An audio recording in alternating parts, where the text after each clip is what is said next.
Bom dia para você. Como você está? Espero que você esteja bem nessa manhã de sexta-feira, dia 12 de setembro. Oh, glórias! Como é bom acordar, como é bom despertar, como é bom viver as misericórdias do Senhor, que se renovam todos os dias, todas as manhãs. Estamos sendo renovados nessa manhã e as misericórdias do Senhor estão sendo renovadas nessa manhã e por isso estamos aqui e por isso estamos de pé, dia após dia.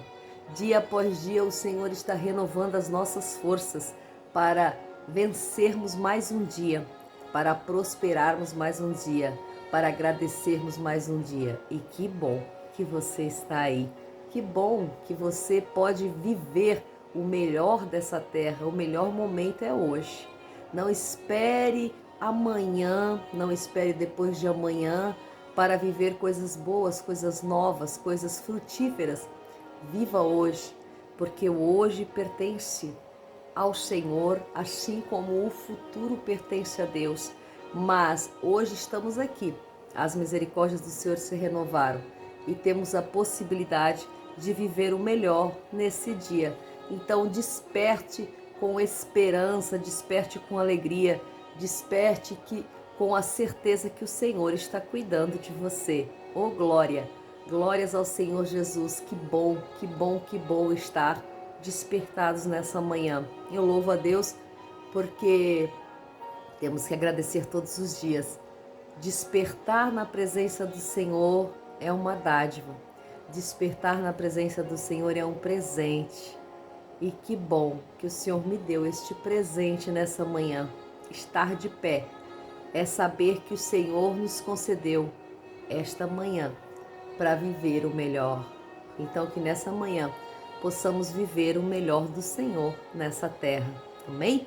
Vamos lá, continuando aí, penúltimo dia da nossa campanha. Amanhã estaremos fechando esta campanha, restaurando estruturas, entendendo que Deus vai restaurar estruturas ainda hoje, ainda amanhã, ainda depois da manhã, mesmo acabando esta campanha, o Senhor ainda vai restaurar mais estruturas, porque o Senhor continua trabalhando em nome de Jesus. E amanhã estaremos ao vivo, fazendo esta live para a honra e glória do Senhor, despertando aí toda a trajetória que o Senhor tem na nossa vida, tudo aquilo que o Senhor tem feito.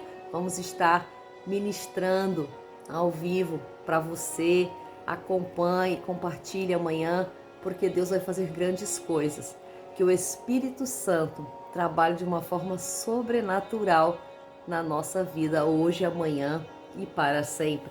Pegue aí a sua bússola diária, Neemias, capítulo 13. Aleluia! Glória a Deus! Neemias 13, versículo 26, vai dizer assim: Não foram, pois, nestas coisas que Salomão, rei de Israel, pecou?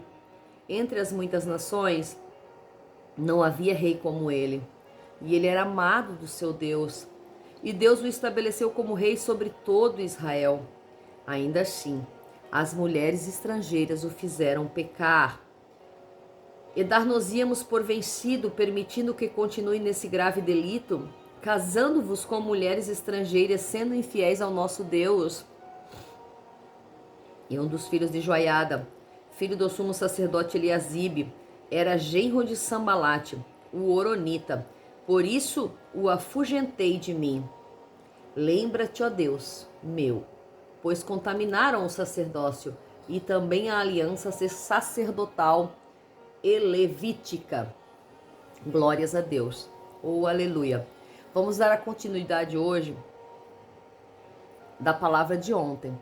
Que ontem nós vimos que o povo tinha se corrompido, tomando mulheres e homens estrangeiros, tomando mulheres e homens de Asdod e de Moabe, tomando mulheres e homens, dando filhas e filhos ao casamento com estrangeiros, com julgos desiguais, com pessoas que tinham deuses diferentes, adoravam de uma maneira diferente a deuses estranhos, não adoravam ao Deus Todo-Poderoso, há pessoas que não seguiam os mesmos estatutos, mandamentos, as pessoas que não seguiam aquilo que o Senhor ensinava, as pessoas que não queriam saber nada com Deus. Então nós vamos ver que eles fizeram casamentos com julgos desiguais aqui chamados, que deram filhas e filhas para o casamento. Então Neemias se irou muito quando ele chega e vê toda essa situação depois de anos acontecendo e eles misturando ali a descendência, misturando a linhagem pura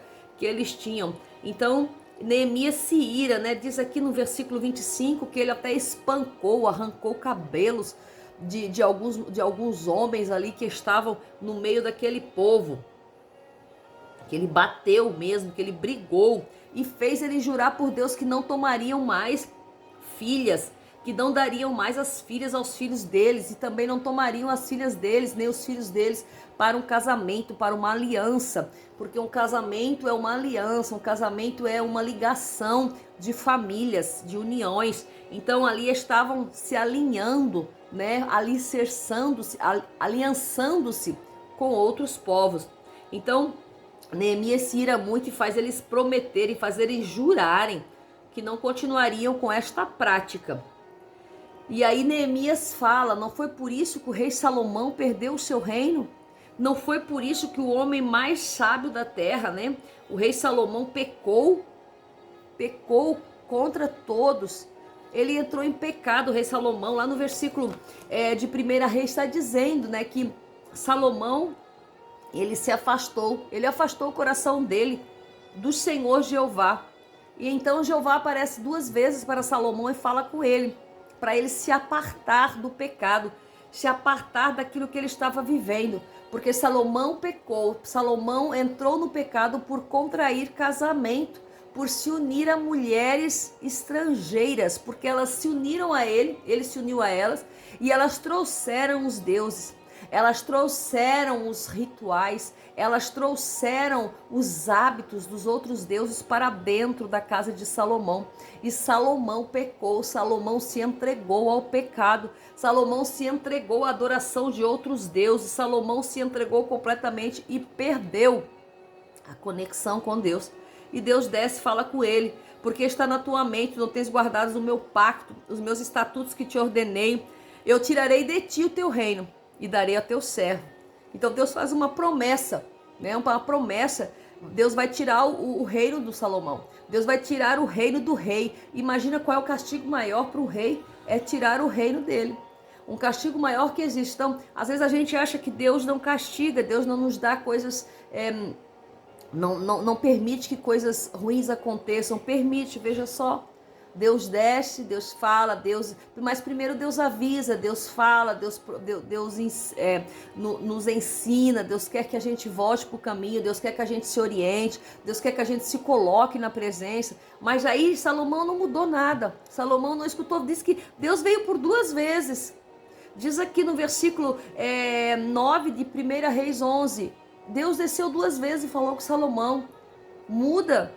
Porque você tá quebrando o pacto que a gente tem, você está quebrando a aliança que a gente tem. Volta para a aliança, volta para o pacto, mas ele não quer escutar. Então Deus faz e arranca dele o reino. Então Deus arranca dele aquilo que ele mais, o que o fazia estar na terra. Então Deus diz que vai arrancar dele o reino, e assim se fez. Aí no versículo 11, 28, nós vamos ver que Jeroboão, ele é eleito, né, pelo próprio Salomão, porque ele era um homem valente, um homem ilustre. Não é assim que Deus vai fazer uma guerra e vai tirar Salomão do poder. Deus trabalha de uma forma diferente. O próprio Salomão elegeu o Jeroboão para trabalhar com ele, porque ele era um cara super valente, um cara ilustre, diz aqui a palavra do Senhor, no versículo 28 de 1 Reis 11. E de repente ele encontra o profeta, e o profeta rasga as vestes dele, as vestes novas, o profeta rasga e diz, olha aqui, 10 tribos eu vou te dar, só vou deixar uma tribo com Salomão, porque para que a luz de Davi continue brilhando, mas 10 tribos eu vou te dar. Então ali estava se cumprindo uma promessa, e assim foi, ele tirou o reino das mãos do filho de Salomão, né? Ele permitiu que Salomão permanecesse no trono, mas o filho dele não permaneceu. Então nós vamos ver que a palavra do Senhor, ela se cumpre mediante a desobediência, mediante a perda do pacto que Salomão tinha com Deus, que Davi tinha com Deus. Ali não perpetuou, né? Não perpetuou o reinado. E Jesus vai nascer não da linhagem de Salomão, e sim da linhagem de Natã, seu irmão. Então nós vamos ver que era para ser da linhagem de Salomão o nascimento de Jesus, mas ele se entregou a outros deuses. Ele quebrou a aliança com Deus, ele quebrou o pacto com Deus. Então quando quebramos o pacto, quebramos a aliança, Deus arranca de nós o nosso reino. Oh meu Deus, quando quebramos o pacto, quando quebramos a aliança, Deus arranca de nós o nosso reinado. Deus arranca de nós aquilo que era projetado para nós. Então às vezes a gente gosta de pensar com esses pensamentos que Deus não vai mudar nada, que Deus não vai tirar, que Deus prometeu uma vez, mas Deus prometeu lá atrás. Mas se você persistir na caminhada, se você persistir no caminho que Ele tem para você, porque se você sair do caminho do propósito, o Senhor muda as estações, o Senhor muda o projeto. Porque lá no princípio Deus não tinha falado que tiraria o reino de Salomão. Mas era de acordo com que Salomão vivesse, o homem mais sábio, o homem que escreveu o Eclesiastes, que escreveu Provérbios, o homem que escreveu os livros mais sábios da Bíblia, era considerado o homem mais sábio, porque ele pediu sabedoria. Mas mesmo com a sabedoria de Deus, ele tinha a escolha de ir por um caminho ou ir por outro. E ele, pelo pecado, ele se transgrediu pelo pecado. Ele transgrediu pelo pecado das mulheres. Atenção aos pecados que nos levam a cair, que são os pecados da vida dos olhos, da concupiscência dos olhos, né? A vontade de ter. Então Salomão podia ter qualquer mulher e ele pegava mulheres estrangeiras que traziam para dentro da casa dele, que trouxeram para dentro do reinado dele pecados, deuses estranhos, coisas que não agradavam a Deus.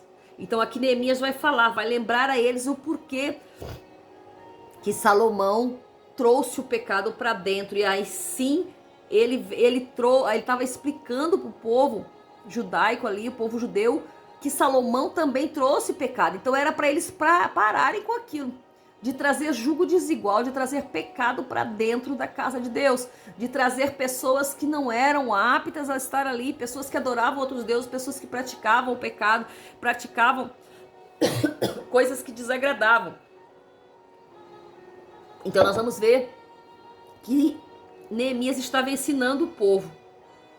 E daí naquele dia, ele afugentou de perto dele um filho do sumo sacerdote, que era genro de Sambalate, que tinha se colocado já numa mistura ali de famílias. Sambalate, aquele um que veio perturbar lá no começo, né? Sambalate e Tobias, aqueles dois que vieram perturbar lá no começo da reconstrução da muralha, eles eram aliançados ali com o povo de judeu. Por isso que houve aquele problema lá, que escreveram as cartas para o rei, que queriam impedir a construção, queriam impedir a passagem para a reconstrução das muralhas. Aqueles que não são do teu reino, aqueles que não fazem parte da tua família de verdade, aqueles que não carregam a tua história, eles vão sempre tentar te impedir, vão sempre tentar impedir aquilo que Deus tem para você. Porque eles queriam ficar entrando e saindo dentro de Jerusalém, tendo todo lugar ali para eles. Eles queriam ficar mandando ali, eles queriam estar incutidos ali, incutindo a sua cultura, os seus deuses, querendo que o Deus de Israel não fosse adorado no templo. Então nós vamos ver que aqueles que não fazem parte da tua história vão estar sempre tentando impedir a reconstrução das tuas muralhas. Aqueles que não fazem parte. Então aqui Neemias, ele afugenta dele, ou seja, toca de lá, manda embora. Afugente hoje quem não faz parte da tua história. Afugente hoje quem só quer trazer deuses estranhos para tua família. Afugente hoje quem não quer fazer parte da aliança que você tem com Deus. Amém? Que Deus abençoe você nessa manhã e que o Espírito Santo possa ter falado ao meu e ao teu coração. Que Deus transforme a sua vida nesse dia de hoje. A paz do Senhor Jesus e até amanhã, em nome de Jesus.